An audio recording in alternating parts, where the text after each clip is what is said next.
Okay, so we're gonna make a stir fry. I have half of an onion here. And if you feed them to your children first, if you put them on the table on their plates and you say to them, the other stuff is coming really soon, but this is all that's ready right now, if they're hungry, they will fight over the last piece of broccoli.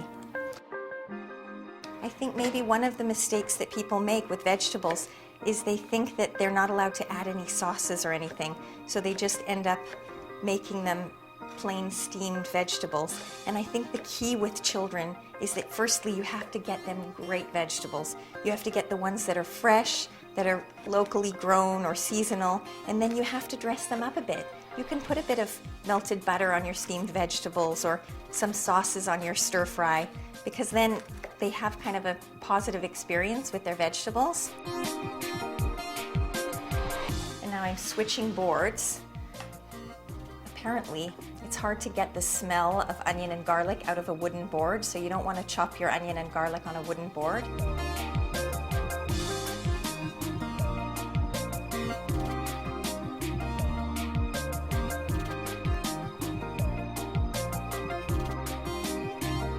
And now what I'm going to do is cut up any way, any shape, any size. I'm going to cut up my vegetables, and then I'm going to stir fry them with some plum sauce and some soya sauce. In medical school, they taught us never to feed a child anything round like this because it's exactly the size of their windpipe, and if they inhale it, it can block off their air passage. So if you have things that are round, just cut them in half. And the only other thing that I have to tell you about stir fries is that there's a famous chef in the Bay Area called Alice Waters, and she does so much great work with organic foods and getting the school food programs to serve really healthy lunch alternatives to children.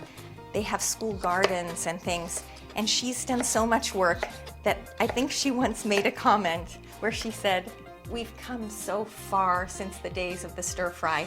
So this is obviously I haven't come as far as Alice Waters, but my children still like the stir fry. So I figure while I move forward, I might as well keep the stir fry in my repertoire until they say to me, "Mom, we've come so far since the stir fry." Then I'll stop making it. Okay, so I've got my carrots on one side. I'm going to cut up some cauliflower. You're just trying to separate the little florets in ways that will be attractive and yet bite-sized.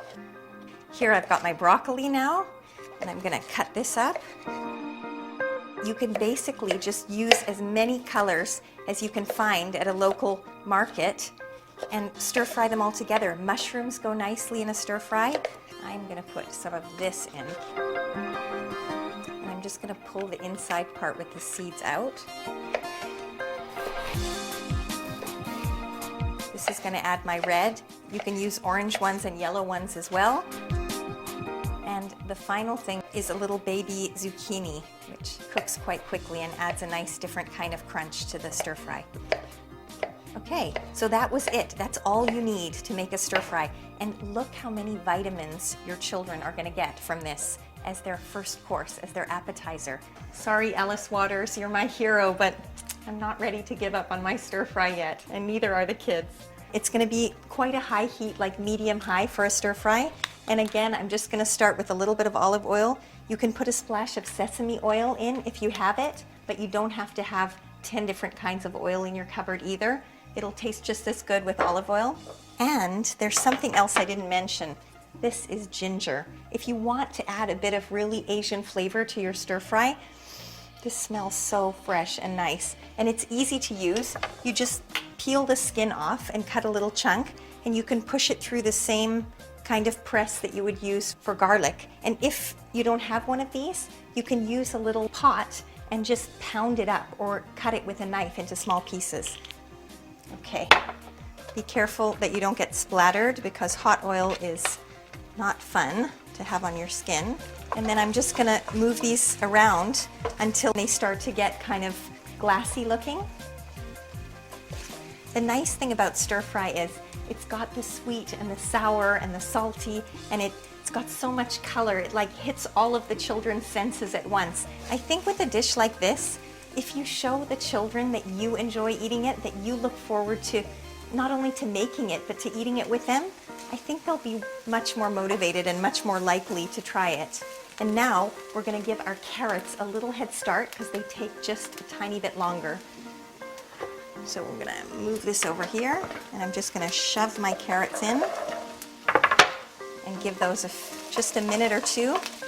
And if your pan seems like it's a little bit dry, you can already add a little bit of your soy sauce. I'm using a gluten-free soy sauce, and you can just use a regular one and just add a little bit for a bit of moisture to cook the carrots.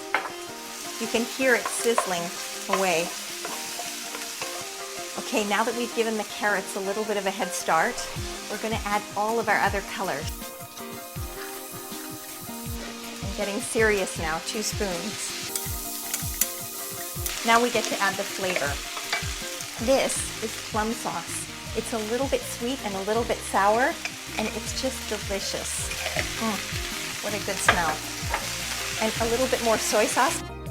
So the one last thing I have to say about stir fries, you don't want to overcook them. You want the vegetables to be a little bit crunchy. The kids prefer it that way. And with a smell like this, they'll taste this at least, especially if you give it to them before you put the pasta and the chicken and the other parts of the meal out.